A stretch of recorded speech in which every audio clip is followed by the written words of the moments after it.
మీ మాటలై ఉండాలి తండ్రి. మేము పలికే ఏ మాటలోనూ దోషము లేకుండా ప్రాముఖ్యంగా నీ వాక్యమును మాత్రమే ప్రచురించడానికి కృపాదయ మా మీద ఉంచుమని నజరేయుడైన యేసుక్రీస్తు నామములో అడుగుచూ వేడుకుంటున్నాం తండ్రి. హల్లెలూయా. కూర్చుందాం. హల్లెలూయా. గట్టిగా హల్లెలూయా చెప్దామా? ఒకసారి గట్టిగా చప్పట్లు కొట్టొచ్చా? కీర్తనల గ్రంథము 42వ కీర్తన. కీర్తనల గ్రంథము 42వ కీర్తన. ఒక ఇంపార్టెంట్ ఇన్ఫర్మేషన్ ఏంటి అంటే, కీర్తనల గ్రంథంలో 150 కీర్తనలు ఉన్నాయి. ఎన్నున్నాయి? కీర్తనల గ్రంథంలో 150 కీర్తనలు ఉన్నాయి.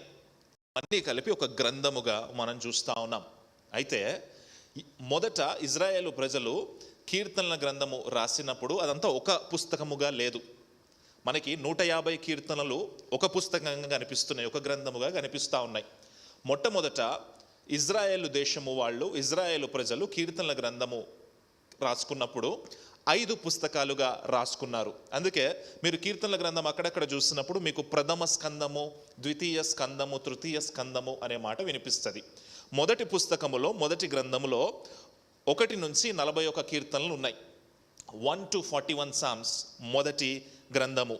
రెండవ పుస్తకములో 42 నుంచి 72వ కీర్తన వరకు రెండవ పుస్తకము ఉన్నది. 73 నుంచి 89 వరకు మూడవ పుస్తకము ఉన్నది. 90 నుంచి 106వ కీర్తన వరకు 4వ పుస్తకము. 107వ కీర్తన నుంచి 150వ కీర్తన వరకు 5వ పుస్తకము. ఇవన్నీ వేరు వేరు సాంగ్స్ బుక్స్గా ఉన్నాయి. మనం సాంగ్స్ బుక్స్ చూస్తూ ఉంటాం కదా, అలాగా ఆ రోజుల్లో ఇజ్రాయేల్ ప్రజలు ట్యూన్ చేసి పాడుకున్న పాటలు అవి. ఇప్పుడంటే మనం వర్షిప్ సాంగ్స్ పాడుతూ ఉన్నాం, కానీ ఆ రోజుల్లో ఇజ్రాయేల్ ప్రజలు ట్యూన్ చేసి పాడుకున్న పాటలు 150 కీర్తనలు మొత్తం 5 పుస్తకాలుగా డివైడ్ అయి ఉన్నది. అయితే ఇప్పుడు ఈ 150 కీర్తనల్ని దేవుడు పరిశుద్ధాత్మ ప్రేరేపణ చేత ఒక సంపుటముగా, ఒక గ్రంథముగా తయారు చేయించాడు. అయితే కీర్తన మనము వినే కీర్తన 42వ కీర్తన. తీయండి ఒకసారి 42వ కీర్తన చూడండి. 1 నుంచి 41వ కీర్తన వరకు మొదటి పుస్తకం అని చెప్పాను, ప్రథమ స్కందం అది. దీనిపైన ఏదైనా టైటిల్ కనిపిస్తుందా? ద్వితీయ స్కందం అనుందా? అంటే ఇది ఎన్నో బుక్ ఇది? అయితే మొదటి స్కందము, మొదటి బుక్లో యెషువా, యెహోవా, యాహ్వే అనే మాట 272 సార్లు రాయబడింది. ఎలోహిం అంటే దానికి కూడా దేవుడు అనే అర్థము. అది 15 సార్లు మాత్రమే రాయబడింది మొదటి స్కందములో. రెండవ స్కందములో 42వ నుంచి 72వ కీర్తన వరకు ఎలోహిం అనే మాట 164 సార్లు రాయబడింది. 30 సార్లు యెషువా అనే మాట రాయబడింది. అయితే మొదటి పుస్తకంలో ఎక్కువ కీర్తనలు దావీదే రాశాడు. మొదటి స్కందములో ఎక్కువ కీర్తనలు దావీదే రాశాడు. రెండవ స్కందములో కూడా రెండవ బుక్లో కూడా సగభాగానికి పైన దావీదే రాశాడు. కీర్తనలు అనేక మంది రాసినట్టుగా మనం చూస్తాం. దావీదు రాసిన కీర్తన, ఆసాపు రాసిన కీర్తనలు, కోరహు కుమారులు రాసిన కీర్తనలు, సొలొమోను రాసిన కీర్తనలు, మోషే చేసిన ప్రార్థన, అలా చాలా కీర్తనలు మనం చూస్తూ ఉంటాం. అయితే ఈరోజు మనం ధ్యానించుకునే కీర్తన 42వ కీర్తన. చూడండి, 42వ కీర్తన పైన టైటిల్ ఏమైనా కనిపిస్తూ ఉందా? తర్వాత ప్రధాన గాయకునికి కోరహు కుమారులు రచించినది. ఎవరు రాశారు ఈ కీర్తన? కోరహు కుమారులు రాశారు. ఇంతకుముందు 84వ కీర్తన మనం ధ్యానం చేసాం, గుర్తుందా? ఆ 84వ కీర్తనలో కోరహు కుమారులు దేవుని ఆలయములో ఉంటే ఎలా ఉంటుందో రాశారు. జాగ్రత్త వినాలి. 84వ కీర్తనలో కోరహు కుమారులు చర్చిలో ఉంటే ఎలా ఉంటుందో రాశారు, మన భాషలో చెప్పుకోవాలంటే. ఈ 42వ కీర్తనలో కోరహు కుమారులు చర్చ్ బయట దూరంగా ఉంటే ఎలా ఉంటుందో రాశారు. చర్చిలో ఉంటే ఎలా ఉంటుందో అనే దానికి ఒక కీర్తన రాశారు.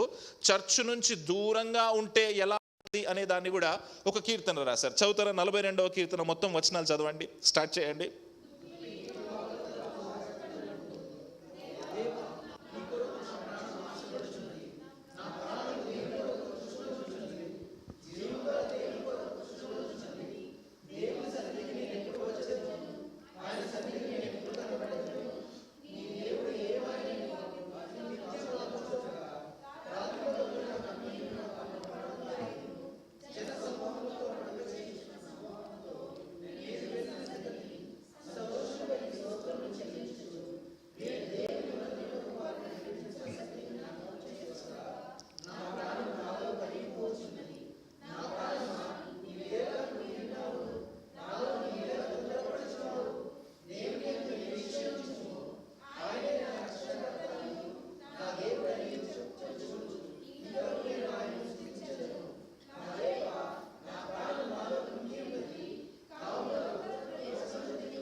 దేవుని స్తోత్రం.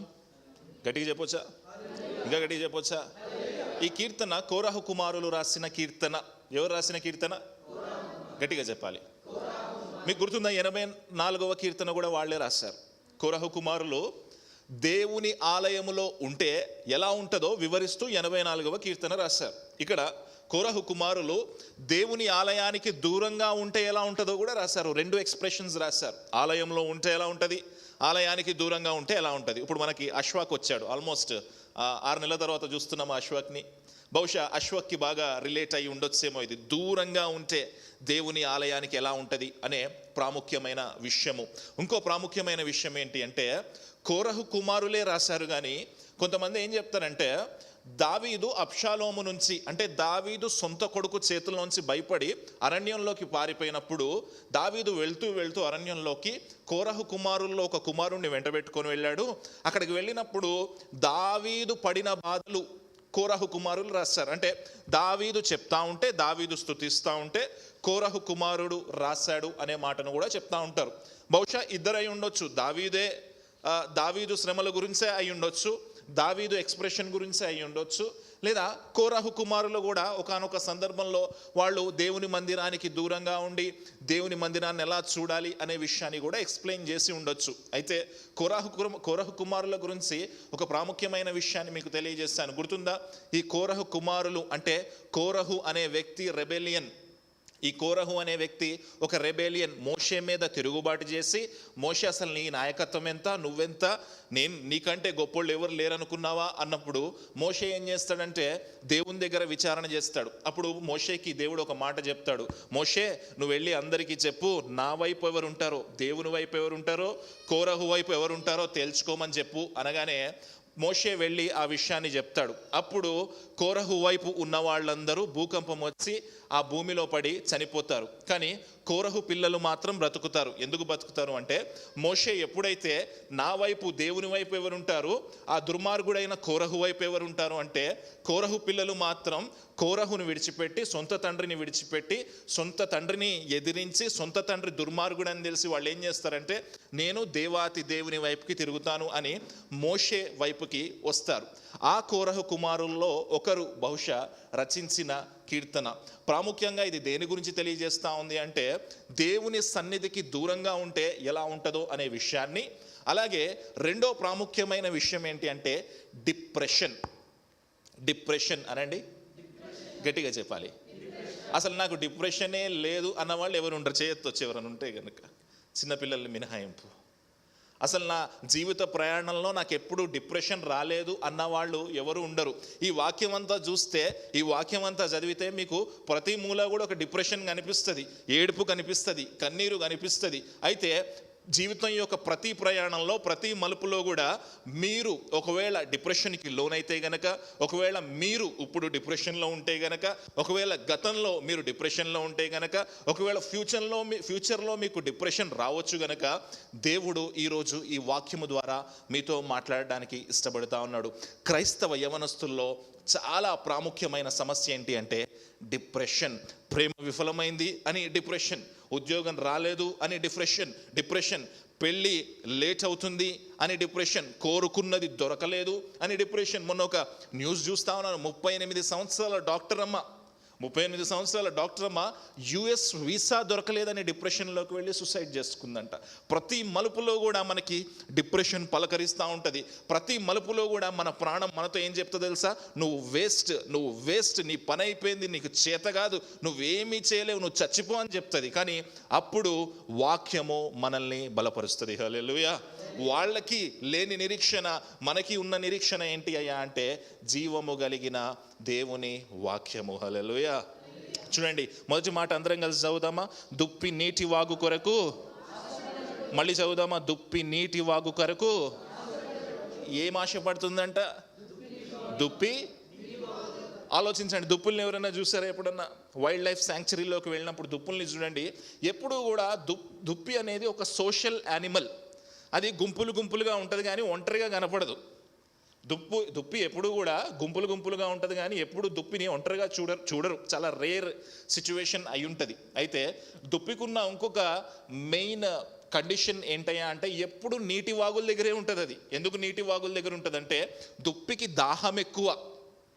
దుప్పికి ప్రాబ్లం ఏంటి అంటే దాహం ఎక్కువ. దానికి రోజులో వేరే సాధారణ జంతువులు తాగే నీరు కంటే ఇది ఎక్కువ తాగేస్తుంది. ఎందుకంటే దుప్పికి ఉన్న ఒక క్యారెక్టరిస్టిక్ ఏంటంటే ఊరికే పరిగెడతా ఉంటుంది అటు ఇటు. దుప్పి ఏం చేస్తుంది అంటే పరిగెడుతుంది, అలసిపోతుంది, మళ్ళీ ఎక్కడికి పరిగెడుతుంది, నీటి దగ్గరికి పరిగెట్టి నీటి దగ్గర ఆ దాహాన్ని తీర్చుకుంటుంది. ఇంకో ప్రాముఖ్యమైన విషయం ఏంటంటే నీరు ఎక్కడైతే ఉంటుందో అక్కడ పచ్చదనం ఉంటుంది. అందుకే దుప్పి ఎప్పుడూ కూడా నీటి వాగు దగ్గరే ఉంటుంది, దాహాన్ని తీర్చుకునే ప్రయత్నమే చేస్తుంది. అయితే కీర్తనకారుడు ఏం చెప్తున్నాడు తెలుసా? దుప్పి నీటి వాగు కొరకు ఆశపడునట్లు అంట. దుప్పులు అనాలి కానీ దుప్పి అన్నాడంటే ఒక దుప్పికి ఏదో జరిగింది, ఏదో సమస్య వచ్చింది జీవితంలో. ఏంటి ఆ సమస్య అంటే ఒకవేళ కోరహ కుమారులు ఈ కీర్తన రాసుంటే గనక కోరహ కుమారులు దేవుని సన్నిధికి దూరంగా ఉన్నారు. ఎందుకున్నారో మనకి తెలియదు. ఒకవేళ దావీదు గనక ఈ కీర్తన చెప్పి రాయించుంటే గనక దావీదు తన సొంత కొడుకు చేత తరమబడి యెరూషలేము నుంచి పైకి ఉత్తర భాగానికి వెళ్ళిపోయాడు. ఎందుకు వెళ్ళిపోయాడు అంటే కొడుకు తరిమేశాడు, కొడుకు చంపేద్దామని చూస్తా ఉన్నాడు. దుప్పుల మధ్య ఉన్న దావీదు, దుప్పులకు రాజుగా ఉన్న దావీదు ఒంటరి అయి పైకి వెళ్ళిపోయాడు. అక్కడికి వెళ్ళిపోయిన తర్వాత ఏం గుర్తొస్తుంది అంటే యెరూషలేములో ఉన్న మందిరం గుర్తొస్తుంది. అందుకే ఆయన ఏమంటాడు తెలుసా? దుప్పి నీటి వాగుల కొరకు ఆశపడినట్టు దేవా నీ కొరకు నా ప్రాణము ఆశపడుచున్న. ప్రభువా దేవా, నీ సంఘములో, నీ పరిచర్యలో, నీ చర్చ్లో నేను ఎంతగా వర్ధిల్లాను కదా, నేను ఎంతగా స్తుతించాను కదా. ఇప్పుడు దావీదు పొద్దున్నే లేచి కళ్ళు తెరిచి చూసుకుంటే ఏంటంటే విషయము చుట్టూరు అడవి కనపడుతుంది, చుట్టూరు వ్యక్తులు కనపడుతున్నారు తప్ప దేవుని సన్నిధి, దేవుని మందసం కనపడట్లేదు. దేవుని మందసం ఎక్కడుందయ్యా అంటే యెరూషలేములో ఉంది. దేవుని సన్నిధికి దూరంగా వెళ్ళిపోయాడు. ఎన్ని నెలలైందో తెలియదు, ఎన్ని సంవత్సరాలైందో తెలియదు. దూరంగా ఉండి దేని కొరకు ఆశపడుతున్నాడంటే దేవుని సన్నిధి కొరకు ఆశపడుతూ ఉన్నాడు. ఒక 2 వారాలు చర్చ్ మానేస్తే 3వ వారం కూడా మానేయాలనిపిస్తుంది, బద్ధకంగా పడుకోవాలనిపిస్తుంది. కానీ దావీదుకున్న ఆశ ఏంటి అంటే ఒక్క వారము కూడా నేను సంఘము మానను, ఒక్క రోజు కూడా నేను సంఘము మానను, ఒక్క రోజు కూడా దేవుని సన్నిధికి నేను వెళ్లకుండా ఉండను. ప్రభువా, దుప్పి ఎలా అయితే రోజులో ప్రతి గంటకి నీటి పరిగెడుతుందో నేను కూడా రోజులో ప్రతి క్షణం నీ దగ్గరికి పరిగెత్తడానికి ఆశపడుతున్నానయ్యా అని చెప్తా ఉన్నాడు దావీదు. దుప్పి ఎలా అయితే నీటి వాగుల దగ్గరికి పరిగెడుతుందో నేను కూడా నీ దగ్గరికి అలా పరిగెత్తాలని చెప్పేసి ఆశపడుతున్నానయ్యా అంటున్నాడు. ఏంటి ఆ దావీదుకున్న సమస్య అంటే యెరూషలేముకి దూరంగా ఉన్నాడు, దేవుని మందిరానికి దూరంగా ఉన్నాడు, దేవుని మందసానికి దూరంగా ఉన్నాడు, ఆరాధించే ప్లేస్ లేదు, వర్షిప్ చేసే ప్లేస్ లేదు, వాక్యం వినే ప్లేస్ లేదు, దూరంగా ఉంటున్నాడు. అనేకమైన సమస్యల చేత బాధింపబడతా ఉన్నాడు, డిప్రెషన్కి గురవుతా ఉన్నాడు. అప్పుడు దేవుణ్ణి గుర్తు చేసుకుంటా ఉన్నాడు, ప్రభువా నీ సన్నిధిలో, ఈ డిప్రెషన్ టైంలో నేను నీ సన్నిధిలో ఉంటే ఎంత బాగుండేది. ప్రభువా ఈ డిప్రెషన్ టైంలో నేను నీ సన్నిధిలో నేను గడిపితే ఎంత బాగుండేది. మొన్న ఒక సాక్ష్యం వింటా ఉన్నాను. ఒక తల్లిగారు ఒక సాక్ష్యం వింటా ఉన్నాను. ఇద్దరు అన్యులే, భార్య భర్తలు ఇద్దరు అన్యులే. ఆయన మీకు చెప్పినట్టునే ఈ విషయము, ఆయన చర్చ్కి వెళ్ళేవాడు కాదు. ఈమె ఎలా పట్టబడిందో దేవుడు పట్టుకున్నాడు. సంఘానికి వెళ్ళేది. ఈమె ఏం చేసేదంటే జాబ్ చేసుకుంటూ ఆ జాబ్ శాలరీ కూడా ఆయనే తీసేసుకునేవాడంట, లాగేసుకునేవాడంట. అయితే డైలీ నీకు వెళ్ళడానికి 3 రూపాయలు, రావడానికి 3 రూపాయలు ఇస్తాను అని 6 రూపాయలు ఎంతో ఇచ్చేవాడంట బస్సులో వెళ్ళడానికి. ఆ తల్లిగారు ఏం చేసేది తెలుసా? ఆదివారము ఆ చర్చ్కి వెళితే సంఘములో నేను కానుకేయాలి, ఆ సంఘానికి నేను తొందరగా ఆటోలో వెళ్ళాలి కాబట్టి వారమంతా సోమవారం నుంచి శనివారం వరకు 6 రూపాయలు దాచుకునేదంట, నడుచుకుంటూ వెళ్ళేదంట ఆఫీస్కి. అలాగా 6 రూపాయలు దాచుకొని ఆదివారము ఆటోలో సంఘానికి వెళ్ళొచ్చి ఆ మిగిలిన డబ్బులు చర్చ్లో కానుక వేసేదంట. చూడండి ఎంత ఆశ, ఎంత ఆలోచన, దేవుని సన్నిధిలో ఉండాలని ఎంత ధైర్యంగా తను నిలబడతా ఉంది అంటే ఈరోజు ఆ తల్లిగారి యొక్క కూతురు, అల్లుడు, మనవడు, మనవరాలు అందరూ కూడా అద్భుతమైన దేవుని పరిచర్యలో ఉన్నారు. హల్లెలూయా. ఎక్కడ త్యాగము అంటే అప్పుడు 6 రూపాయలు దాచుకుంది చూడండి సంఘానికి వెళ్ళడానికి. అప్పుడు భర్త కొడతా ఉన్నా సరే పరిగెడతా ఉంది చూడండి సంఘానికి. భర్త ఇబ్బంది పెడతా ఉన్నా సరే 6 రూపాయలు ఇస్తున్నా కూడా దాచుకొని ఆదివారం కోసం ఆశపడతా ఉంది చూడండి. ఆ ఆశని దేవుడు తీర్చాడు, ఆ దాహాన్ని దేవుడు తీర్చాడు. తమ్ముడు చెల్లి, దేవుడు మీతో మాట్లాడుతా ఉన్నాడు. దాహం కలిగి ఉన్నావా? దేవుని కొరకు దాహం కలిగి ఉన్నావా? బహుశా తల్లిగారు ఎన్ని అవమానాలు పడ్డదో, బహుశా భర్త గారు ఎన్ని మాటలు అన్నాడో, ఎవరితో తిరుగుతున్నావే అన్నాడేమో, ఆదివారం రాగానే పరిగెడుతున్నావు ఎవరితో అని ఉంటాడేమో. తాగి కొట్టేవాడేమో, ఇబ్బందులు పెట్టేవాడేమో, రకరకాల మాటలు, సూటిపోటి మాటలతో గుచ్చి చంపేవాడేమో. కానీ ఆ ఇబ్బందుల ప్రయాణంలో, ఆ డిప్రెషన్ గుండా వెళుతూ కూడా ప్రతిరోజు దాచుకుంటూ ఆదివారం రాగానే ప్రభువా నేను నీ సన్నిధికి వెళ్ళాలి, నీ సన్నిధిలో నేను ఉండాలి, నీ సన్నిధిలో నేను నిన్ను ఆరాధించాలని పరిగెత్తింది తమ్ముడు చెల్లి. ఆ తల్లి యొక్క కమిట్మెంట్, ఆ తల్లి యొక్క ఆశని దేవుడు విడిచిపెట్టలేదు.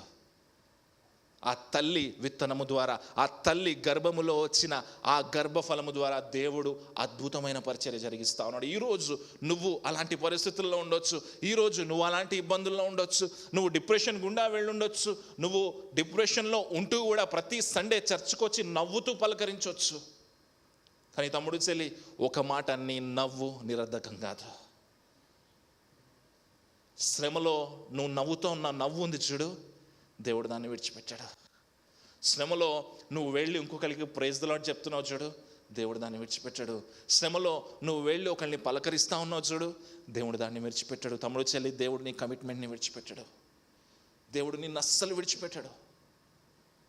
నేను ఎప్పుడు నెంబర్ కోసం అసలు నేను చూసుకొని ఆలోచించను. కానీ అసలు ఆదిత్య ఎన్క్లేవ్లో మేము పరిచర్య స్టార్ట్ చేసాం ఒకలే, తర్వాత 30 మంది అయ్యాం. ఆ 30 మందిలో కొంతమందిని తీసుకొని వెళ్ళిపోయారు ఒక గుంపు, అది వేరే విషయం అనుకోండి. ఒకరోజు బైబిల్ స్టడీ చేస్తూ ఉన్నప్పుడు నేను, అక్క, వంశీ మాత్రమే ఉన్నాం, ముగ్గురే ఉన్నాం. ఆ రోజు చాలా బాధ అనిపించింది నాకు. ప్రభువా, ఇంత ఘనముగా పరిచర్య చేస్తే, ఇంత సాక్రిఫైసెస్ చేస్తే, అంతమంది వచ్చి మళ్ళీ ఒకడే వచ్చాడేంటయ్యా అనుకునేవాడిని. ఆ రోజు ఎంతో బాధపడ్డాను. కానీ దేవుడు నిలబెట్టాడు.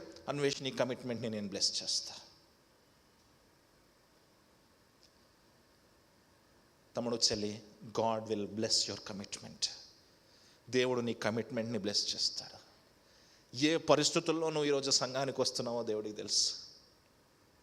ఎలాంటి వ్యతిరేక పరిస్థితుల్లో నువ్వు ఈరోజు సంఘానికి వస్తున్నావో దేవుడికి తెలుసు. ఎంతమంది నిన్ను రాకుండా నిన్ను సంఘానికి ఆపాలని చూస్తూ ఉన్నారో, ఎలాంటి శత్రువులు నిన్ను ఆపాలని చూస్తూ ఉన్నారో దేవుడికి తెలుసు. కానీ అన్నిటినీ చీల్చుకొని నువ్వు సంఘానికి వస్తూ ఉన్నావు కదా. దుప్పి నీటి వాగు కొరకు ఆశపడినట్టు, దుప్పి ఎలా అయితే అన్ని పరిస్థితులను చీల్చుకొని నీటి వాగుల దగ్గరికి పరిగెడుతుందో, ఆ నీటి వాగు కొరకు దాహం కలిగి ఉంటుందో, నువ్వు ఎలా అయితే దేవుని కొరకు దాహం కలిగి ఉన్నావో దేవుడు దాన్ని మర్చిపోడు. తమ్ముడు చెల్లి, ఒక రోజు వస్తుంది, ఆ రోజు నీ కన్నీళ్ళన్నీ తుడిచేస్తాడు ఆయన. There is one day all your tears will be cleared. Amen. గట్టిగా చెప్దామా? రెండో మాటలోకి వద్దాం, రెండో వచనంలోకి వద్దాం. నా ప్రాణము దేవుని కొరకు తృష్ణగొనుచున్నది, జీవము కలిగిన దేవుని కొరకు. చూడండి, ప్రాణం అంట దేవుని కొరకు తృష్ణగొనుచున్నదంట. ప్రాణానికి దాహము కలిగింది, శరీరానికి దాహము కాదు, ప్రాణానికి దాహము. ఎలాంటి దాహమయ్యా అంటే జీవము కలిగిన దేవుణ్ణి చూడడానికి దాహము. చాలామంది దేవుళ్ళ కోసం పరిగెడతా ఉంటారు, అక్కడికి ఇక్కడికి పరిగెడతా ఉంటారు. కానీ అక్కడ ఉట్టి విగ్రహాలే ఉంటాయి, అక్కడ ఉట్టి స్ట్రక్చర్స్నే ఉంటాయి, అక్కడ ఉట్టి సిమెంటు ఇటుకలు మాత్రమే ఉంటాయి, అక్కడ జీవం ఉండదు. కానీ బైబిల్ దేవుడు, ఈ దేవుడు ఎలాంటి దేవుడే అంటే నిజమైన దేవుడు, జీవం కలిగిన దేవుడు. హల్లెలూయా. చూడండి, ఇలాంటి జీవము కలిగిన దేవుని దగ్గర నుంచి ఆ రోజుల్లో బహుశా కోరహు కుమారులు రాస్తా ఉన్నప్పుడు, దావీదు రాస్తా ఉన్నప్పుడు, చుట్టుపక్కల చూస్తూ ఉన్నప్పుడు జీవము లేని బయలుదేవత కనిపించిందేమో, జీవము లేని అష్టారోతు దేవతలు కనిపించాయేమో. వాళ్ళందరినీ చూసి దావీదు ఏమంటున్నాడు తెలుసా? ఆ డిప్రెషన్లో కూడా ఏమంటున్నాడు తెలుసా? ఇవన్నీ ఉత్తివయ్యా, ఇవి మనుషులు చేసినవి, నా దేవుడు జీవము కలిగిన దేవుడు. హల్లెలూయా. నా దేవుడు జీవము కలిగిన దేవుడు. చెప్దామా గట్టిగా? నా దేవుడు జీవము కలిగిన దేవుడు. ఇంకా గట్టిగా చెప్దాం, నా దేవుడు జీవము కలిగిన దేవుడు. చూడండి, ఆ దేవుణ్ణి ఆరాధించడానికి అన్ని ప్రతికూల పరిస్థితుల్ని పక్కకు జరిపి ఒక్కొక్క అడుగు వేసుకుంటూ సంఘానికి వస్తున్నావు కదా. తమ్ముడు చెల్లి, దేవుడు విడిచిపెట్టాడు. ఇంకో అద్భుతమైన విషయం ఏంటో తెలుసా? నువ్వు సంఘానికి వచ్చే ప్రతి అడుగుని ఆయన లెక్క పెడతాడు. నువ్వు లెక్క పెట్టుకుంటావో లేదో తెలియదు, కానీ నువ్వు వేస్తున్న ప్రతి అడుగుని ఆయన లెక్క పెడతాడు. నువ్వు వస్తున్న బండి చక్రం ఎన్నిసార్లు తిరిగిందో కూడా ఆయన లెక్క పెట్టుకుంటాడు. He will count everything. He will count your commitment. My dear brother and sister, దేవుడు మాట్లాడుతూ ఉన్నాడు మీతోటి. జీవము కలిగిన దేవుని కొరకు ఆశపడతా ఉన్నావా? దేని కొరకో, జీవము లేని విషయాల కొరకు ఆశపడతా ఉంటాం మనం మన జీవితంలో.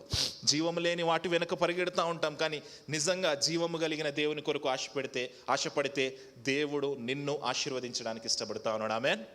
చూడండి, తర్వాత మాట చూద్దాం ఒకసారి. దేవుని సన్నిధికి నేను ఎప్పుడు వచ్చేదను, ఆయన సన్నిధిని నేను ఎప్పుడు కనబడేదను. దావీదు ఎక్కడో దూరంగా ఉన్నాడు కదా, కోరహు కుమారులు ఎక్కడో దూరంగా ఉన్నారు కదా, తన ప్రాణము అడుగుతా ఉందంట ఆయనని, అసలు దేవుని సన్నిధికి నేను ఎప్పుడు వెళ్తానో, మళ్ళీ చర్చ్కి ఎప్పుడు వెళ్తానో, మళ్ళీ నేను ఆయన సన్నిధిలో ఎప్పుడు కనపడతానో. ఎప్పుడు అనుకున్నారు మీరు చివరిసారి చర్చ్కి ఎప్పుడు వెళ్తానో? ఎప్పుడు అనుకున్నారు చివరిసారి నేను చర్చ్కి ఎప్పుడు వెళ్తానో? ఎప్పుడన్నా ఆశ కలిగి ఉన్నారా? ఎప్పుడన్నా అనుకున్నారా? ఎప్పుడన్నా దాహం కలిగి ఉన్నారా? ఎప్పుడన్నా చర్చ్కి పరిగెత్తాలి అని అనిపించిందా? చూడండి ఏమంటున్నాడు, దేవుని సన్నిధికి నేను ఎప్పుడు వచ్చేదను, అసలు ఎప్పుడు వెళ్తాను నేను చర్చ్కి, దేవుని సన్నిధిలో నేను ఎప్పుడు కనపడతాను, అసలు దేవుని సన్నిధికి ఎలా వెళ్ళాలి, ఎలా కనపడాలి దేవుని సన్నిధిలో. నిర్గమకాండం 23వ అధ్యాయం 15వ వచనంలో దేవుడు మాట్లాడుతూ ఉన్నాడు. నిర్గమకాండం 23వ అధ్యాయం 15వ వచనం, దేవుని సన్నిధిలో అసలు మనం ఎలా కనపడాలి, దేవుని సన్నిధికి వెళ్ళడానికి మనం ఆశపడతా ఉన్నామా? దేవుడు మాట్లాడుతూ ఉన్నాడు. నిర్గమకాండం 23వ అధ్యాయం 15వ వచనం, ఆజ్ఞాపించున్నట్లు బయలుదేరి వచ్చితివి గనుక ఆ నెలలో తినవలెను, నా సన్నిధిని ఎవడునో. మళ్ళీ ఒకసారి లైన్ చదవండి, నా లైన్. నా సన్నిధిలో ఎవరు ఒట్టి చేతులతో కనపడకూడదు. చూడండి ఏమంటా ఉన్నాడు దేవుడు, నువ్వు నా సన్నిధికి వస్తా ఉన్నావు, ఒట్టి చేతులతో రాకు. డబ్బుల గురించి మాట్లాడలే నేను, కానుకల గురించి మాట్లాడలే. చాలా బ్రెయిన్ ఇంటి దగ్గర పెట్టి బాడీ మాత్రమే చర్చ్కి వస్తుంది. బ్రెయిన్ ఇంటి దగ్గర హాస్టల్లో ఉంటుంది, బాడీ మాత్రము చర్చ్కి వస్తుంది. ఏమంటా ఉన్నాడు తెలుసా భక్తుడు, నా సన్నిధికి నువ్వు ఒట్టి చేతులతో రాకూడదు. ఒకవేళ నువ్వు వస్తే హోల్సమ్గా రా, పూర్తిగా రా నా సన్నిధికి. సన్నిధికి వచ్చేటప్పుడు ఎలా రావాలి? ఒట్టి చేతులతో రాకూడదు, ఫుల్గా రావాలి. నీ బాడీ రావాలి, నీ మైండ్ రావాలి, నీ సోల్ రావాలి. ఇంకో మాట చూడండి ఒకసారి, నిర్గమకాండం 25వ అధ్యాయం 30వ వచనం చూడండి ఒకసారి. సన్నిధిలో ఎలా ఉండాలి మనం అర్థమవుతుంది. నిర్గమకాండం 25వ అధ్యాయం 30వ వచనం చూడండి. నిత్యమును నా సన్నిధిని, సన్నిధి రొట్టెలను ఈ బల్ల మీద ఉంచవలెను. చూడండి, దేవుని యొక్క సన్నిధిలో ఆ బల్ల మీద రొట్టెలు నిత్యము ఉండాలి. అంటే ఆ బలిపీఠం మీద మన ప్రార్థనలు నిత్యము ఉండాలి. సన్నిధికి ఎలా రావాలి? ఒట్టి చేతులతో రాకూడదు. సన్నిధిలో ఎలా ఉండాలి? ప్రార్థన బలిపీఠము మీద నిత్యము అర్పించాలి.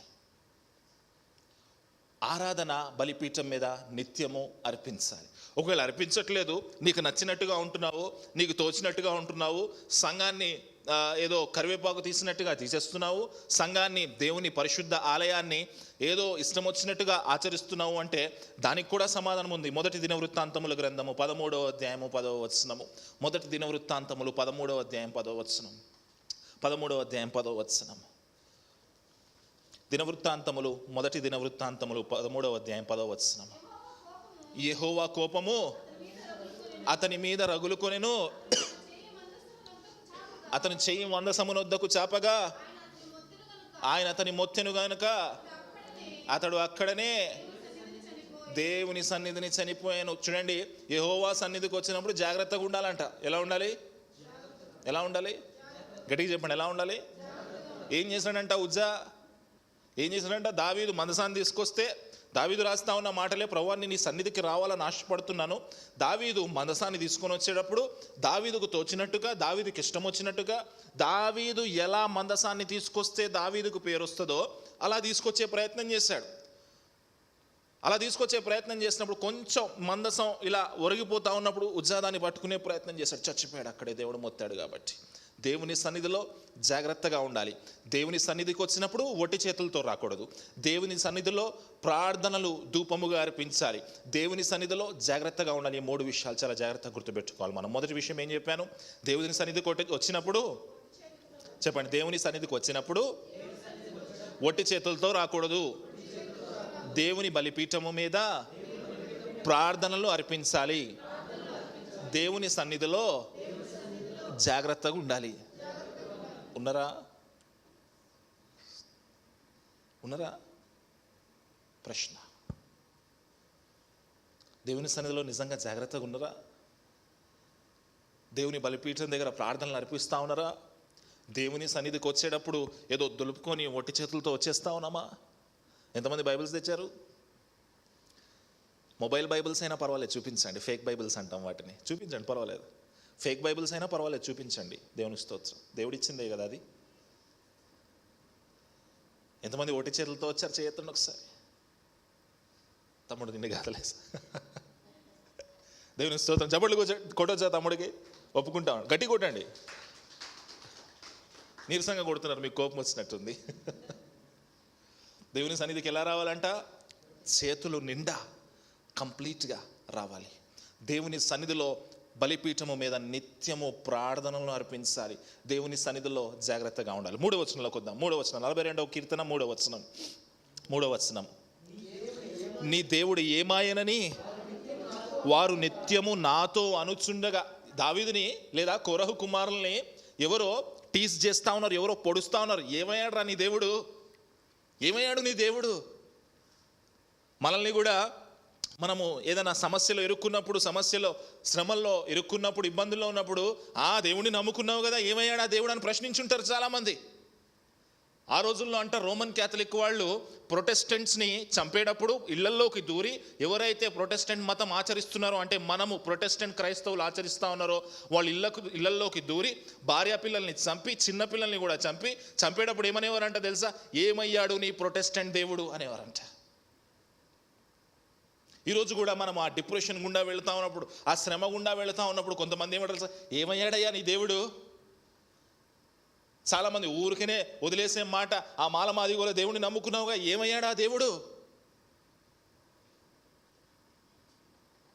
నాస్తికులు కూడా ప్రతిసారి మనల్ని ప్రశ్నించే ప్రశ్న, ఏడి మీ దేవుడు, ఏడి ఉన్నాడా చూపించు నాకు. దావీదు ఏదో సమస్యలో ఉన్నాడు, ఏదో శ్రమలో ఉన్నాడు, ఏదో ఇబ్బందిలో ఉన్నాడు. దావీదును వాళ్ళు గుచ్చుతా ఉన్నారంట, కోరహు కుమారుల్ని వాళ్ళు గుచ్చుతారు. ఏడి మీ దేవుడు చూపించు, ఏడి మీ దేవుడు? నువ్వు ఇంత శ్రమ అనుభవిస్తూ ఉంటే ఏడి మీ దేవుడు? ఇంత ఇబ్బంది గుండా వెళ్తూ ఉంటే ఏడి మీ దేవుడు?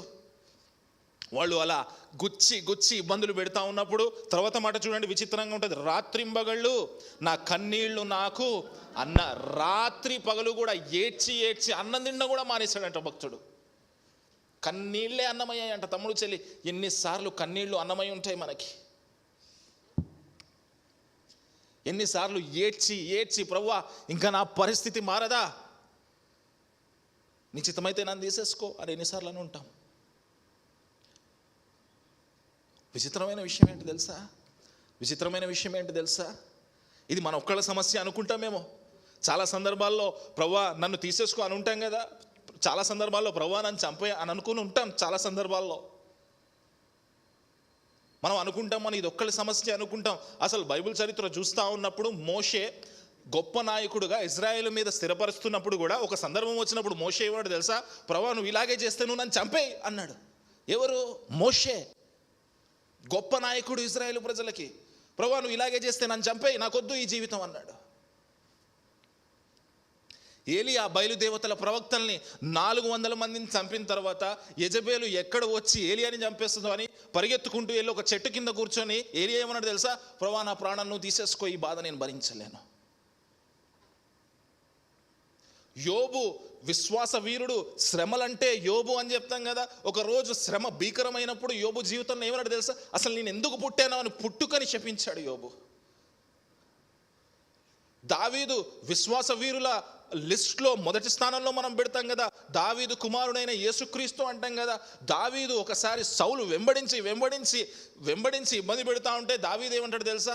ఇక నేను ఉండను, నేను బ్రతకలేను, ఈ జీవితం నాకొద్దు, లేదా ఈ సమస్య నేను తీర్చలేను, దేవుడు నన్ను విడిచిపెట్టాడని నిరుత్సాహంతో శత్రు దేశానికి వెళ్ళిపోతాడు దావీదు. ఈ దావీదు ఏం రాస్తాడు తెలుసా కీర్తనలో? ప్రభువా నువ్వే నా కాపరి, యెహోవా నా కాపరి, నాకు లేమి కలగదని రాసింది దావీదే. నిరుత్సాహపడి పరిగెత్తింది కూడా దావీదే. ప్రభువా నువ్వే నా కోట, నా దుర్గము, నా ఆశ్రయపురము అని రాసింది దావీదే. మళ్ళీ 22వ కీర్తన మొదటి వచనంలో ఏం రాస్తాడు తెలుసా? నా దేవా నన్ను ఎందుకు విడిచిపెట్టావయ్యా అంటాడు. ప్రభువా నువ్వే నా కాపరి అని రాసింది దావీదే. ప్రభువా నా ఆశ్రయము, నా కోట, నా శృంగము, నన్ను నమ్ముకొను నా దేవుడము నువ్వే అని రాసింది దావీదే. 22వ కీర్తనలో ఏమంటాడు తెలుసా? నా దేవా నన్ను ఎందుకు విడిచిపెట్టావు. కొత్త నిబంధన గ్రంథంలో కూడా పౌలు గారు ఒక సందర్భంలో ఏమంటాడు తెలుసా? శ్రమ ఎక్కువైపోయినప్పుడు, నేను భరించలేని శ్రమ నా మీదకి వచ్చినప్పుడు నేను చచ్చిపోతానేమో అనుకున్నాను అంటాడు పౌలు గారు. గెత్సెమనే తోటలో యేసుక్రీస్తు వారు ప్రార్థన చేస్తా ఉన్నప్పుడు ఏమో తెలుసా, ప్రభువా ఈ చిత్తం అయితే ఈ గిన్నె నా దగ్గర నుంచి తీసివేయి, శరీరధారిగా మాట్లాడుతూ ఉన్నప్పుడు. వీళ్ళందరెవరు? మోషే, ఏలియా, దావీదు, యోబు, పౌలు, విశ్వాస వీరుల్లో ఫస్ట్ లిస్ట్లో ఉండేవాళ్ళ. వాళ్ళ జీవితాల్లో ఒక శ్రమ రాలేదా? వాళ్ళ జీవితాల్లో దేవుణ్ణి తిట్టుకోలేదా? వాళ్ళ జీవితాల్లో ప్రభా నన్ను చంపేయి అని అనలేదా? తమ్ముడు చెల్లి, వాళ్ళ జీవితంలోకి ఎలాంటి డిప్రెషన్ వస్తే, వాళ్ళ జీవితంలోనే ఎలాంటి పరిస్థితి వస్తే, నీ జీవితంలో నా జీవితంలో ఇంకా ఎక్కువ రావచ్చేమో. నీ జీవితంలో నా జీవితంలో వాళ్ళకంటే తక్కువ రావచ్చేమో. కానీ ఒక టైం వస్తుంది, ఒక పరిస్థితి వస్తుంది, కన్నీళ్ళే అన్నపానమయ్యే పరిస్థితి వస్తుంది. రాత్రింబగళ్ళు ఏడ్చి పడక తడిచిపోయే పరిస్థితి వస్తుంది. కానీ ఆ పరిస్థితుల్లో కూడా దేవుడు మనల్ని నిలబెడతాడు. హల్లెలూయా. ఆ పరిస్థితుల్లో కూడా దేవుడు మనల్ని గొప్ప సాక్ష్యంగా నిలబెడతాడు. నువ్వు కార్చే ప్రతి కన్నీటికి సాక్ష్యం ఉంటుంది.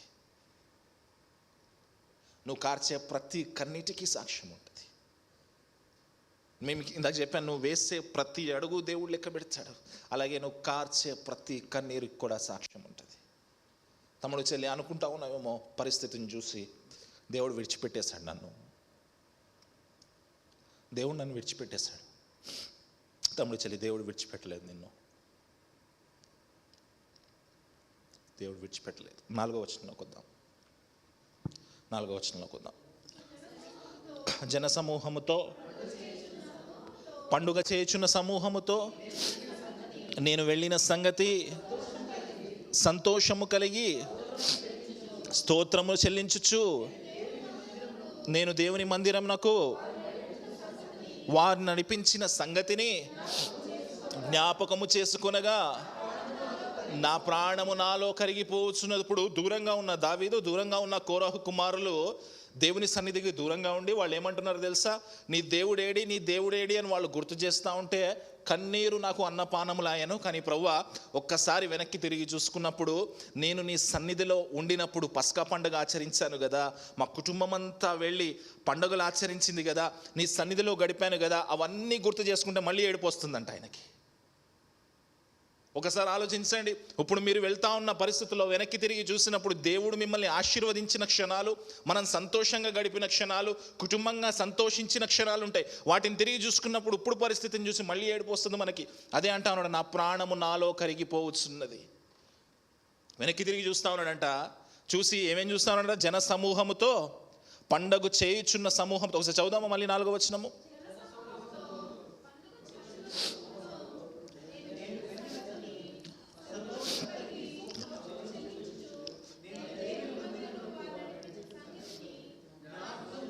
దేని జ్ఞాపకం చేసుకున్నాడంట? సంతోషంగా పండగలు చేసుకున్న టైంని గుర్తు చేసుకుంటున్నాడంట. హ్యాపీయెస్ట్ మూమెంట్ ఆఫ్ లైఫ్ వెనకాల తిరిగి చూసినప్పుడు యెరూషలేము మందిరంలో పరిచర్య చేస్తూ, యెరూషలేము మందిరంలో పండుగలు ఆచరిస్తూ, యెరూషలేము మందిరంలో కుటుంబ సమేతంగా సంతోషంగా ఉన్న సందర్భాలు చూసి మళ్ళీ ఇప్పుడు నా పరిస్థితిని చూసుకుంటే ఏడిపే వస్తుందంట, కృంగిపోతున్నాడంట. ప్రభువా, ఏం జరిగింది నా జీవితానికి? మనం డిప్రెషన్లో ఉన్నప్పుడు కూడా, సమస్యల్లో ఉన్నప్పుడు కూడా వెనక్కి తిరిగి చూస్తాం. ఆ రోజు చాలా బాగుండేదే, అప్పుడు చాలా బాగుండేది. అక్క ఎప్పుడు నన్ను తిడుతూ ఉంటుంది, పెళ్ళయ్యాక అసలు నన్ను బయటికి వెళ్ళనివ్వట్లేదు, పెళ్ళి కాకముందు నేను చాలా ఆనందంగా సంతోషంగా ఉండేదాన్ని అని. వెనక్కి తిరిగి చూసుకుంటాం కదా, ఒక్కోసారి సంతోష సమయాల్ని చూసుకుంటాం కదా, మనం ఆచరించిన పండుగలు చూసుకుంటాం కదా, మనం సంతోషంగా ఉన్న సమయాల్ని చూసుకుంటాం కదా. ఆ సంతోష సమయాలు చూసుకోవడం ఇప్పుడు కూడా కన్నీరు వస్తూ ఉందంట. ప్రభువా, నన్ను విడిచిపెట్టావా నువ్వు నన్ను? దావీదు చెప్తా ఉన్నమాట, కోరహు కుమారులు చెప్తా ఉన్నమాట. 5వ వచనంలోకి వద్దాం. నా ప్రాణమా, నీవేళ కృంగి ఉన్నావు, నాలో నీవేళ తొందర పడుచున్నావు. ఎవరికి చెప్తా ఉన్నారు ఈ మాట? ఎవరు చెప్పుకుంటున్నారు? దావీదు ఎవరికి చెప్పుకుంటున్నాడు? లోపలున్న ప్రాణానికి చెప్పుకుంటున్నాడు. అంటే తనలో తానే మాట్లాడుకుంటున్నాడు. ఎప్పుడు మీలో మీరే మాట్లాడుకుంటారు. ఎప్పుడు మీలో మీరు మాట్లాడుకుంటారు. ఎక్కువగా యవనస్తులు ప్రేమలో ఉన్నప్పుడు మాట్లాడుకుంటారు వాళ్ళలో వాళ్ళే. అంతేనా అశ్వక్?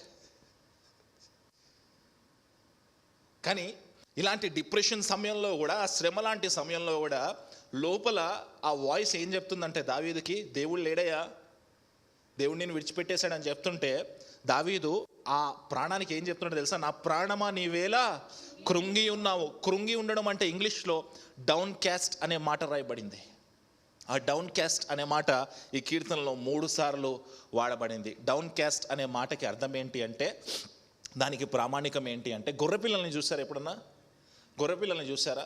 గొర్రెపిల్లల కాళ్ళు ఎంత ఉంటాయి? చిన్నగా ఉంటాయి, చిట్టి కాళ్ళు ఉంటాయి. గొర్రెపిల్లలకున్న ఒక కండిషన్ ఏంటి అంటే, ఒక ప్రత్యేకత ఏంటి అంటే, ఈ వాగులు ఉంటాయి కదా, వాగుల్లో నీళ్లు తాగవై. గొర్రెపిల్లల్ని గమనించండి, ఎప్పుడైనా వాగుల్లో నీరు తాగవు. ఎందుకంటే దాని బాడీ లావుగా ఉంటుంది, ఊలు ఉంటుంది కదా, స్వెటర్ వేసుకుంటాయి కదా మంచిగా, అవి జర్కిన్ వేసుకుని ఉంటాయి మంచిగా, వెయిట్ ఎక్కువ ఉంటుంది బాడీ. కాళ్ళేమో చిట్టిగా ఉంటాయి. అయితే వాగుల దగ్గరికి వెళ్తే ఆ నీళ్ళు ఏమన్నా పడి అందులో మునిగి వెళ్ళిపోతాయేమో అని గొర్రెపిల్లలకు ఉన్న విషయం ఏంటి అంటే, లేక్స్ దగ్గరే, ఏమంటాం తెలుగులో, చెరువుల దగ్గరే నీళ్లు తాగుతాయి. స్టిల్గా ఉన్న వాటర్ దగ్గరే నీళ్లు తాగుతాయి. ప్రవహిస్తున్న నీటి దగ్గర ఏమంటాము, ప్రవహిస్తున్న నీటి దగ్గర నీళ్లు తాగవై.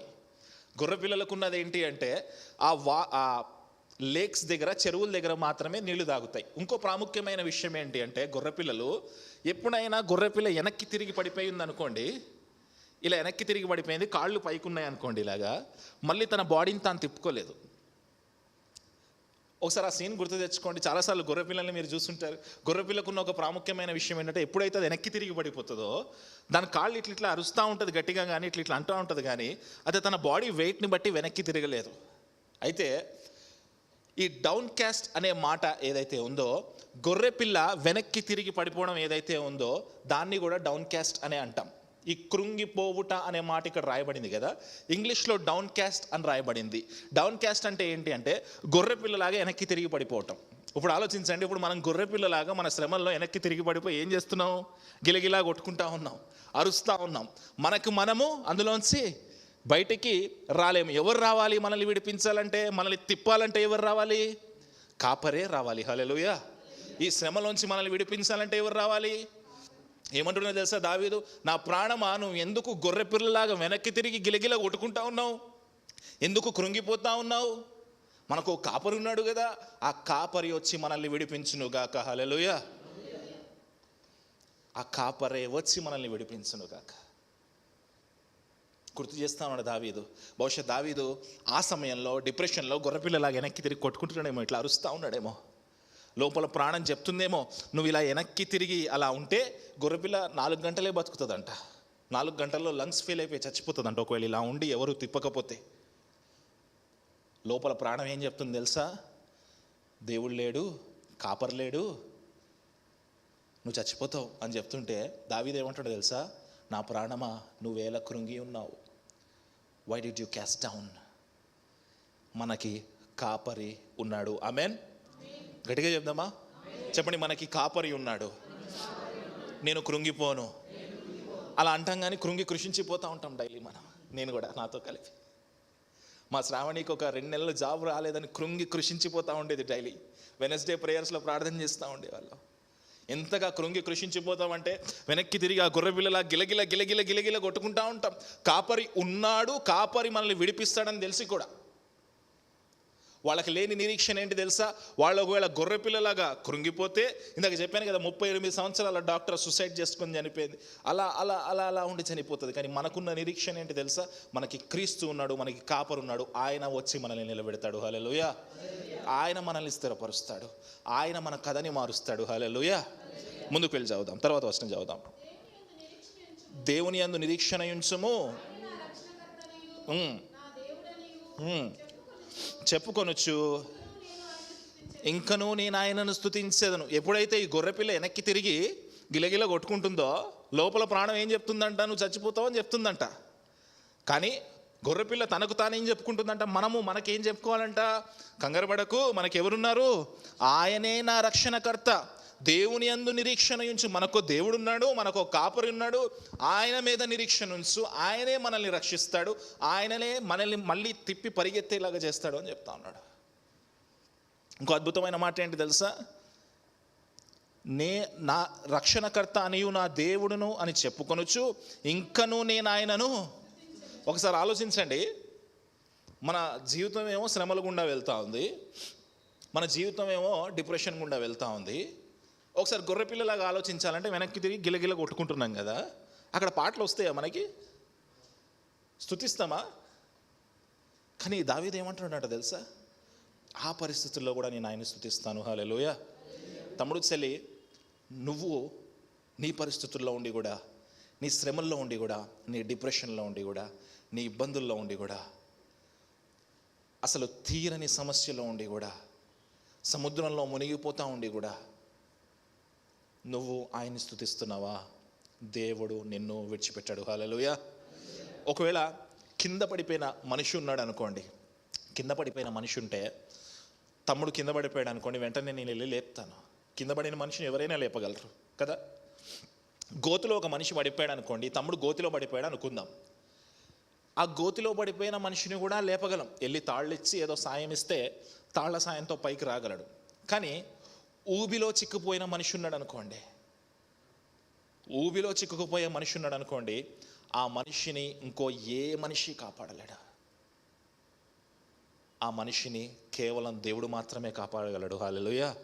ఆలోచించండి తమ్ముడు చెల్లి, ఒకవేళ నువ్వు ఊబిలో ఉన్నావా, ఒకవేళ నువ్వు కింద పడిపోతే ఏదో ఒక మనిషి వచ్చి నిన్ను లేపగలడు. ఒకవేళ గోతిలో పడిపోతే నిన్ను ఏదో ఒక మనిషి వచ్చి లేపగలడు. కానీ నువ్వు ఊబి వంటి పరిస్థితుల్లో ఉన్నావా, మునిగిపోతా ఉన్నావా, ఇంకా సావే నీకు దిక్క, ఆ పరిస్థితుల్లో కూడా దేవా నన్ను కాపాడు అని ఆయన వైపు చూస్తే ఆయన నేను కాపాడడానికి ఇష్టపడతాను. హల్లెలూయా.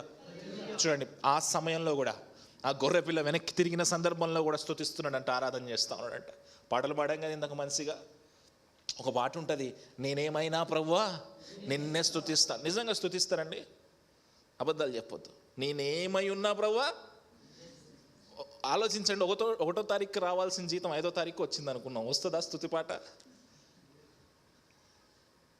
తల్లిగారు ఉన్నారు, అంకులు తిట్టారు అనుకోండి, బయటికి వెళ్ళేటప్పుడు మంచిగా మూతి ముడుచుకొని కూర్చుంటారు కదా, అప్పుడు స్తుతి పాట వస్తుందా మనకి? నేనేమై ఉన్నా ప్రభువా నిన్నే స్తుతిస్తాను, వస్తుందా?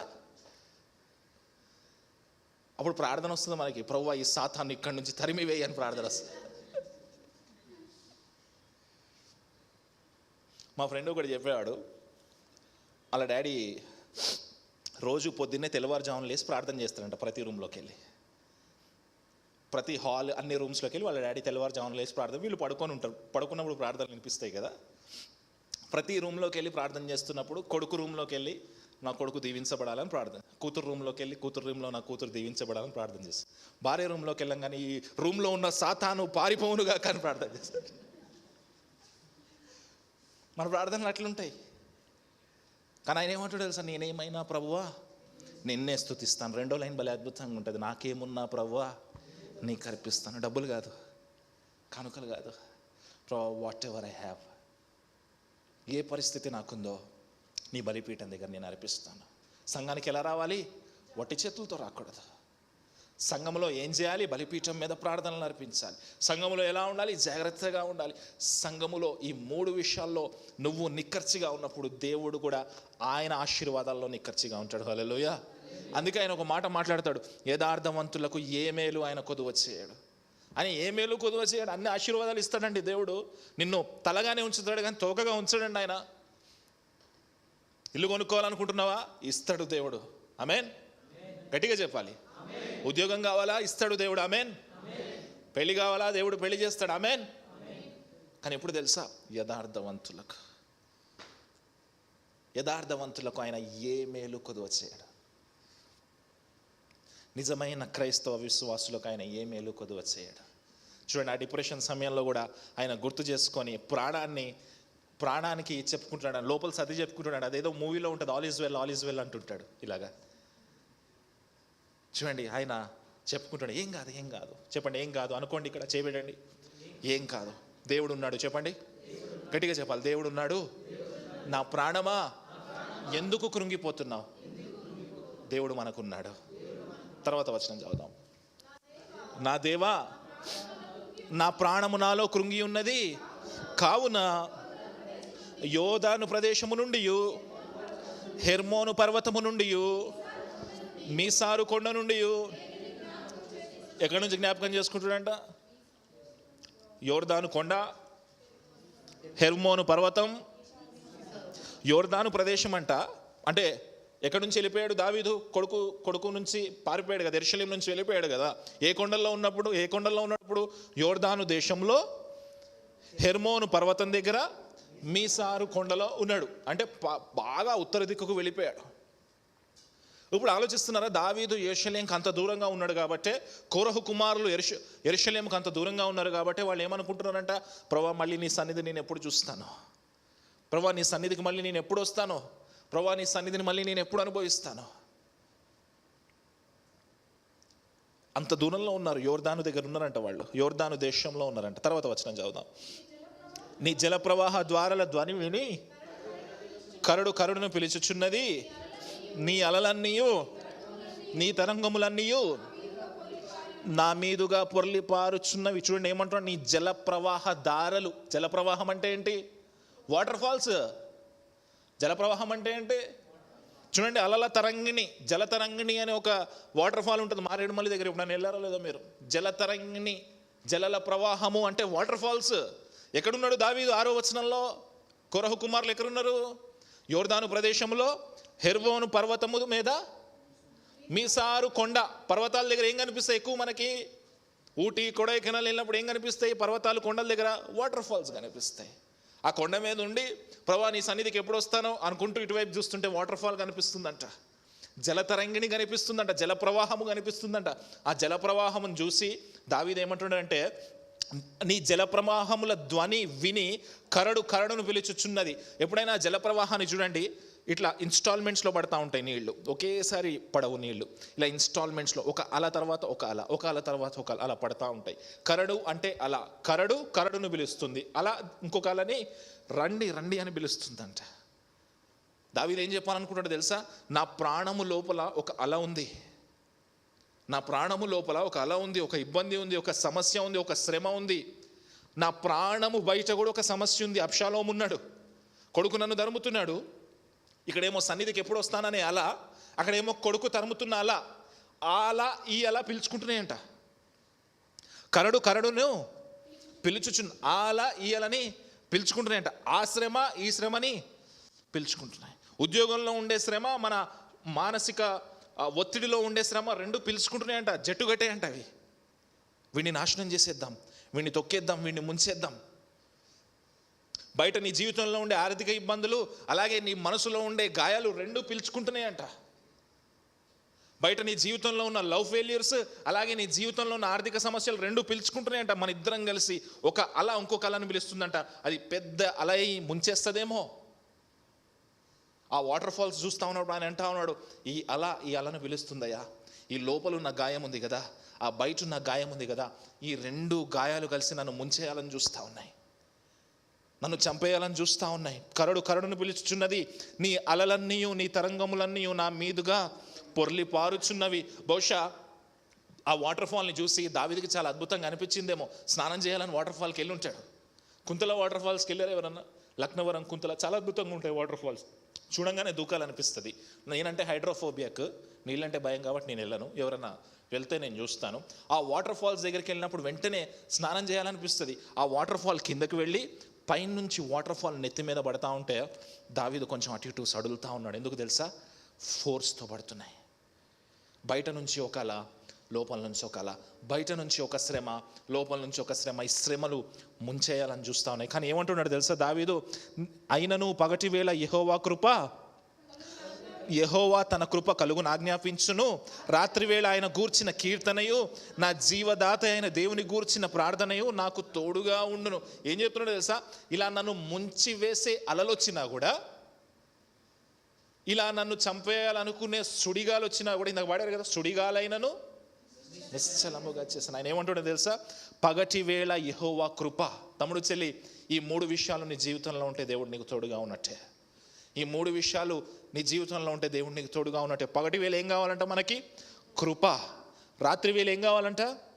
కీర్తనయు, నా జీవదాత అయిన దేవుని గూర్చి ప్రార్థనయు. పొద్దున మనకేం కావాలంట? కృప. నైట్ టైం మనకేం కావాలంట?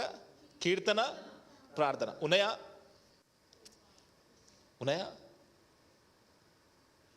ఉన్నాయా? నైట్ టైం ఎప్పుడన్నా వర్షిప్ చేసుకొని పడుకుంటున్నారా? ప్రార్థన చేసుకొని పడుకుంటున్నారా? ఒక పాట పాడుకుంటున్నారా మనసులో అయినా? ప్రతికూల సమస్యలో, ప్రతికూల పరిస్థితుల్లో అయినా పొద్దున్న ఏం కావాలంట మనకి? ఆయన కృప కావాలంట. మనం పొద్దున్నే బ్రతకాలంటే, నైట్ పడుకున్న బ్రతకాలంటే ఏం కావాలంట? కీర్తన, ప్రార్థన కావాలంట. ఉన్నాయా తమ్ముడు చెల్లి? ఉన్నాయా?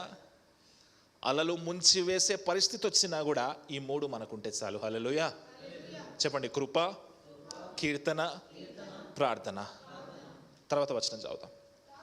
కావున నీవేళ నన్ను మర్చి ఉన్నావు, శత్రు బాధ చేత నేను దుఃఖాక్రాంతుడనై సంచరించవలసి వచ్చేనేమి. ఏమో తెలుసా? ప్రభువా నన్ను ఎందుకు విడిచిపెట్టావు? అప్పటి వరకు ఏమన్నాడు సారు?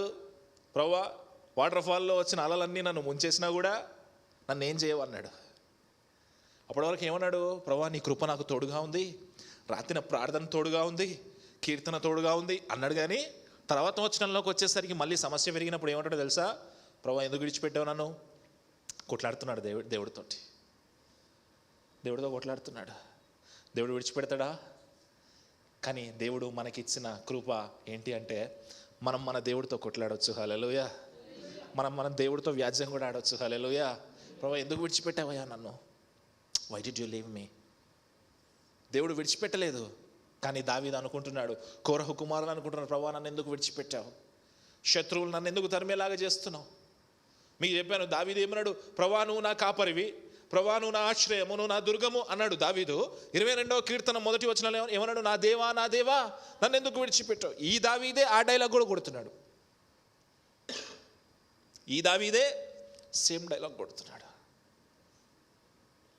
ఏలియా ఏం చేశాడు? 400 మంది బయలుదేవతల్ని నరికి చంపేశాడు. ప్రార్థనతో, ఖడ్గంతో చంపేశాడు. 400 మందిని అంత గొప్పగా చంపేసిన ఏలియా ఒక్క యెజబేలు అనే స్త్రీకి భయపడిపోయి పరిగెత్తి చెట్టు కింద కూర్చొని ప్రభువా నువ్వు నన్ను చంపేయి అన్నాడంట. తమ్ముడు చెల్లి ఏం చెప్పాలనుకుంటున్నానంటే, నీ విశ్వాస జీవితంలో శ్రమ వచ్చినప్పుడు ఇలాంటి ప్రశ్నలు నీ జీవితంలోకి వస్తాయి. దేవుడు నిన్ను విడిచిపెట్టాడేమో, దేవుడు ఈ పరిస్థితుల్లో నిన్ను వదిలేశాడేమో, అసలు దేవుడే లేడేమో అనే ప్రశ్నలు వస్తాయి. కానీ తమ్ముడు చెల్లి, ఆ పరిస్థితుల్లో కూడా దేవుడే మనకు నిరీక్షణ. హల్లెలూయా. ఆ పరిస్థితుల్లో దేవుడే మనకు ఆధారము. హల్లెలూయా. ఆ పరిస్థితుల్లో దేవుడే మనకి కాపరి. అందుకే దావీదు 23వ కీర్తనలో ఏమంటాడో తెలుసా? యెహోవా నా కాపరి, నాకు లేమి కలుగదు. అద్భుతమైన కీర్తనలు రాస్తాడు. అది ఆ దావీదే. ఈ డైలాగులు కొట్టింది కూడా దావీదే. ఈ డైలాగులు, ప్రభువా నువ్వు ఉన్నావా అసలు, నన్ను ఎందుకు వదిలేసావు పరిస్థితుల్లో అని డైలాగులు కొట్టింది కూడా ఆసారే. ఆ డైలాగులు కొట్టింది కూడా ఆసారే. కానీ ఉన్నతమైన కృప ఏంటి అంటే, ప్రభువా నువ్వు నన్ను ఎందుకు విడిచిపెట్టావు అన్నా సరే దేవుడు దావీదు మీద కోపం పెంచుకోలేదు. దేవుడు దావీదు మీద కోపం పెంచుకోలేదు. ఎన్నిసార్లు రాళ్ళు విసురుంటావు పైకి, ఎన్నిసార్లు రాళ్ళు విసురుంటావు. ఉన్నవా నువ్వు, నన్ను ఎందుకు విడిచిపెట్టావు ప్రభువా అని ఎన్నిసార్లు రాళ్ళు విసురుంటావు, ఎన్నిసార్లు దేవుణ్ణి తిట్టుకొని ఉంటావు, ఎన్నిసార్లు విశ్వాసంలోంచి పరిగెత్తాలనుకొని ఉంటావు, ఎన్నిసార్లు విశ్వాసంలోంచి తొలగిపోవాలనుకుంటావు, అసలు ఈ దేవుడు దేవుడే కాదని ఎన్నిసార్లు అనుకొని ఉంటావు. ఆ ప్రతిసారి కూడా దేవుడు నేను చిన్నపిల్లోడిలాగా ట్రీట్ చేస్తూ ఉన్నాడు. ఏదో చిన్నపిల్లోడు అంటున్నాడులే అని ట్రీట్ చేస్తూ ఆయన కృపని విస్తరిస్తూ ఆయన నిన్ను స్థిరంగా నిలబెడతా ఉన్నాడు. హల్లెలూయా. నువ్వు ఎన్ని మాటలన్నా కూడా ఆయన భరిస్తున్నాడు. మన దేవుడు భరించే దేవుడు. హల్లెలూయా. మనం కొట్లాడుతుంటే ఆయన మనల్ని భరించే దేవుడు. హీఈస్ లుకింగ్ ఎట్ అస్ సైలెంట్గా చూస్తూ ఉన్నాడు. పోన్లే చిన్నపిల్లోడు తెచ్చుకుంటాడు, పోన్లే చిన్నపిల్లోడు ఏదో తెలియక అరుస్తూ ఉన్నాడు, పోన్లే చిన్నపిల్లోడు ఏదో ఇబ్బంది గుండా వెళ్తున్నాడు కాబట్టి ఆ మాటలు వస్తున్నాయి. నిజంగా అయితే అలాంటి వాడు కాదు, అలాంటి వాడు కాదు. ఒక సాక్ష్యం ఉంటుంది. ఒక పుస్తకం చదివాను నేను, హిందీలో బుక్. చివరి మాట, చివరి లైన్లో ఒక స్టోరీ రాశాడు, ఊహించుకొని రాశాడు ఆథర్, రచయిత.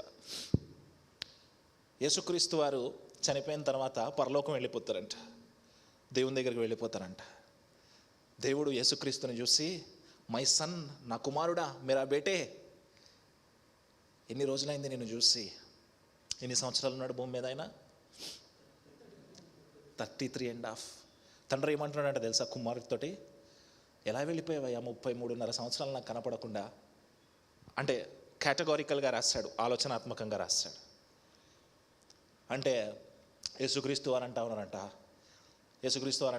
తండ్రితోటి, ప్రభా 33 సంవత్సరాలు నీకు దూరంగా ఉండొచ్చు నాన్న అంటున్నాడంట ఆయన. నాన్న నీకు 33.5 సంవత్సరాలు దూరంగా ఉండొచ్చు, కానీ 33.5 సంవత్సరాలు కూడా నేను భూమి మీద నీ పేరు నిలబెట్టాను. హల్లెలూయా. అయితే వాళ్ళిద్దరూ చేతులు వేసుకొని మాట్లాడుకుంటూ వెళ్తున్నారంట, తండ్రి కొడుకులు ఇద్దరు.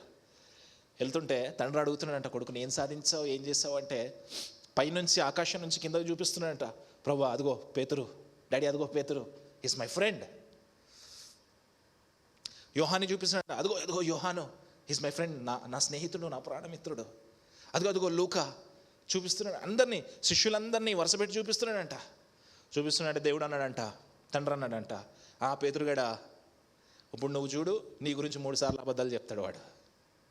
ఆ యోహానా నువ్వెవరో తెలియదు అంటాడు. ఆ పలానా శ్రావణియా అసలు నువ్వెవరో తెలియదు అంటది.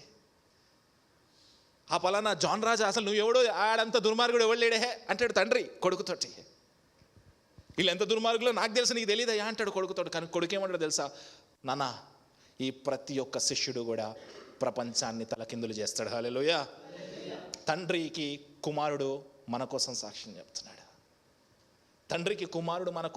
చెప్తున్నాడు. ఏ పరిస్థితుల్లో తెలుసా, తండ్రి అంటున్నాడు, ఆ శ్రావణి నిన్ను ఎన్నిసార్లు తిట్టిందో, నన్ను ఎన్నిసార్లు తిట్టిందో నీకు తెలియదు, నాకు తెలుసు అంటాడు తండ్రి. కానీ కుమారుడు ఏమంటాడు తెలుసా, శ్రావణి నా కోసం నిలబడుతుంది. తండ్రి ఏమంటాడు తెలుసా, ఆ మహేష్ గడ ఉత్త వేస్టే అంటాడు. కానీ కుమారుడు యేసుక్రీస్తు ఏమంటాడు తెలుసా, మహేష్ నా కోసం నిలబడతాడు. తండ్రి ఏమంటాడు తెలుసా, ఆ పద్మజాన గట్టిగా శ్రమ వస్తే పారిపోతుంది అంటాడు. కానీ యేసుక్రీస్తు ఏం చెప్తాడు తెలుసా, పద్మజాన తల్లి నా కోసం నిలబడుతుంది. హల్లెలూయా. క్రీస్తు మన కోసం సాక్ష్యం ఇస్తాడు. ఆ పుస్తకంలో రాసిన చివరి మాటలు, క్రీస్తు మన కోసం సాక్ష్యం ఇస్తాడు. ముందుకు వెళ్దాం, చివరి వచనంలోకి వచ్చేద్దాం. 10వ వచనంలోకి వద్దాం. నీ దేవుడేమాయనని నా శత్రువులు దినమెల్లా అడుగుచున్నారు, వారు తమ దూషణల చేత నా ఎముకలు విరుచుచున్నారు. ఏం చేస్తున్నారంట వాళ్ళు, దూషించి ఎముకలు ఇరగొడుతున్నారంట. తిడితే ఎముకలు ఇరిగిపోతాయండి మనవి? ఎవరైనా మనల్ని తిడితే, దూషిస్తే ఎముకలు ఇరిగిపోతాయా? నిజం చెప్పాలి. ఎవరైనా మిమ్మల్ని తిడితే మన ఎముకలు ఇరిగిపోతాయండి? ఇరిగిపోతాయి. మన నోరు ఎంత గలీజ్ నోరు అంటే పక్కోని చంపేస్తుంది. మన నోరు ఎంత గలీజ్ నోరు అంటే అవతలోడు ఎముకలు విరగక్కర్లే, ఆడు చచ్చుబడిపోతాడు మన మాటలకి. అవతల వాళ్ళ మాటలు, సూటిపోటి మాటలు ఎట్లాంటివి అంటే మన ఎముకలు విరిగిపోయి నిశ్చలమైపోయి చనిపోయేంతగా మనల్ని మూలకు పాడేస్తాయి. కానీ అలాంటి దూషణల సమయంలో కూడా, అలాంటి డిప్రెషన్ సమయంలో కూడా, అలాంటి విజయము లేని సమయంలో కూడా ఆయన ఏమంటున్నాడో తెలుసా, 11వ వచనంలో, నా ప్రాణమా నీ వేళ కృంగి ఉన్నావు. ఎందుకు కృంగి ఉన్నావు? మనుషుల మాటలు చూసి కృంగి ఉన్నావా? నీ శ్రమను చూసి కృంగి ఉన్నావా? బయట ఉన్న శ్రమ, లోపల ఉన్న శ్రమను చూసి కృంగి ఉన్నావా? నా ప్రాణమా నీ వేళ కృంగి ఉన్నావు. తర్వాత మాట చదువుతాం, నాలో నీ వేళ తొందరపడుచున్నావు, దేవుని యందు నిరీక్షణ ఉంచుము. హల్లెలూయా. దేవుని యందు నిరీక్షణ ఉంచుము. ఎందుకు కృంగిపోయావు? ఏమీ పర్వాలే. ఎముకలు ఇరిగిపోయా? పర్వాలే. కష్టం పెరిగిందా? పర్వాలే. అప్పిచ్చినోడు తిడుతున్నాడా? పర్వాలే. సోషల్ మీడియాలో ట్రోల్స్ వస్తున్నాయా? పర్వాలే. నువ్వున్న పరిస్థితిని బట్టి నిన్ను తీరుస్తా ఉన్నారా? పర్వాలే. ఆ సమస్య ఊబిలాగా నిన్ను ముంచేస్తుందా? పర్వాలే. సముద్రంలో మునిగిపోతా ఉన్నావా? పర్వాలే. ఏమీ పర్వాలే. జీవము కలిగిన దేవుని మీద నిరీక్షణించుము. హల్లెలూయా. ఆయన మీద మాత్రమే నిరీక్షణ ఉంచుదుముగాక. నాలో నీ వేళ తొందరపడుచున్నావు, దేవుని యందు నిరీక్షణ ఉంచుము. ఆయనే నా రక్షణకర్త, నా దేవుడు, ఇంకనూ నేను ఆయనను స్తుతించెదను. ఆయనే రక్షణకర్త కాబట్టి, ఆయనే దేవుడు కాబట్టి, ఆయననే మనము స్తుతించుదుముగాక. ఏ పరిస్థితుల్లో రాస్తున్నాడు కీర్తన చెప్పాలి? డిప్రెషన్లో, కొడుకు నుంచి పారిపోయినప్పుడు, దేవుని సన్నిధికి దూరంగా ఉన్నప్పుడు స్తుతి వస్తుందా అండి? స్తోత్రం వస్తుందా? దేవుని మీద తిట్లే వస్తాయి. కానీ ఆ లైన్స్ బాగా నచ్చినాయి నాకు. నా దేవా నన్ను ఎందుకు విడిచిపెట్టావు? ఎందుకంటే నేను కూడా తిడుతుంటాను అప్పుడప్పుడు ఆయనని.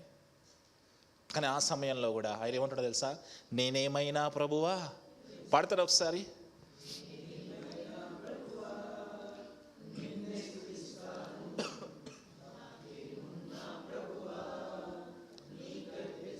చాలా నీరసంగా పాడుతున్నారు, గట్టిగా పాడండి.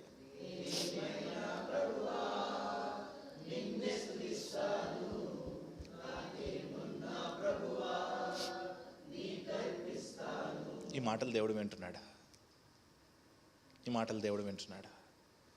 ఆ మాటలను దేవుడు మన జీవితంలో స్థిరపరచును గాక. దేవుడి వాక్యాన్ని దీవించును గాక.